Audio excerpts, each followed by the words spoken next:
Formula One is back. Yes, after months and months of waiting, Formula One has returned. Winter testing is done. First practice session is done. Second practice session is done. Third practice session is done. Qualifying is done for race number 1 of the 2021 season at the Bahrain International Circuit. We start off with Bahrain this year, and I can't tell you how excited I am now. We've waited a long time for the season to kick off, and finally it has a lot of new things happening this season as well, and some very interesting battles being built up, especially the one between Max Verstappen and Lewis Hamilton. Now, before we get into and talk about what happened exactly in the qualifying session, let me just quickly recap and build up towards the Grand Prix in general. Now, Red Bull were coming into this weekend as prime favorites. Mercedes were off the pace, especially in winter testing, and there were a lot of concern over their form and whether Sir Lewis Hamilton, will be able to win his eighth driver's title. I'm so sorry, I'm so excited and I'm fumbling.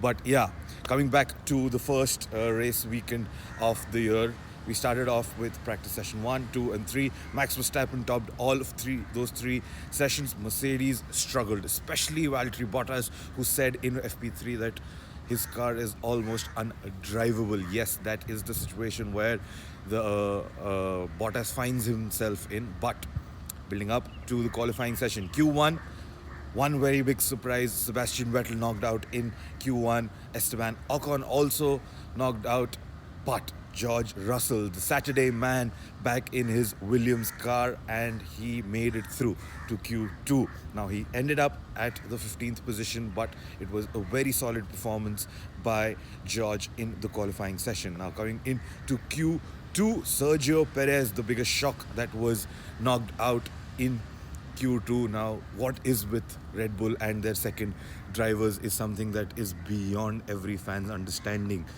Max Verstappen doing well in his Red Bull, but whoever the second driver who comes in does not do particularly well in the second car. So I'm sorry if the screen paused for a bit, but yeah, Sergio Perez not doing very well in his first qualifying session, but let's cut him some slack because it is still his first few days in the Red Bull car in a race weekend, so maybe he will improve with time to come.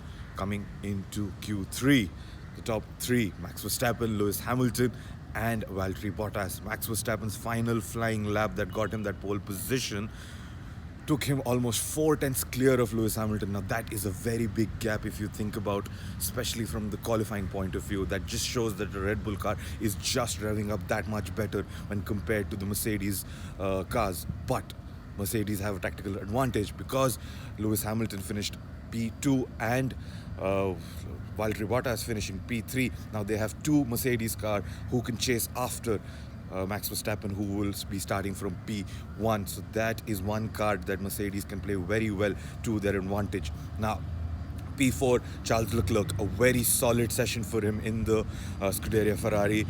There were signs of pace, and he managed to get the most out of that car. So a very solid first qualifying session for him of the season as well. Carlos Sainz also making it to Q3. Both Lando Norris and Daniel Ricciardo making it to Q3. Now, Ricciardo maintains his record of not being overtaken by any teammate at the qualifying session in Bahrain. Now, what about the biggest surprise of Q3? And for me, that was Fernando Alonso returning to Formula One after a hiatus. His first qualifying session, a car that is not exactly very good, but a very strong performance from the two-time world champion. Just shows what he is made of, and he managed to get into Q3, finished P9, and he will start from there, which is not a very bad result considering what he can do in the race. Pierre Gasly also finishing very well in P5. AlphaTauri look very quick. The rookie Yuki Tsunoda also doing very well to make it into Q2, and let's see where they go from there. So all in all, a very exciting race being built up, and let's see where we go from here. I'll catch you tomorrow again to talk about what happens in the race, hoping I can see it live.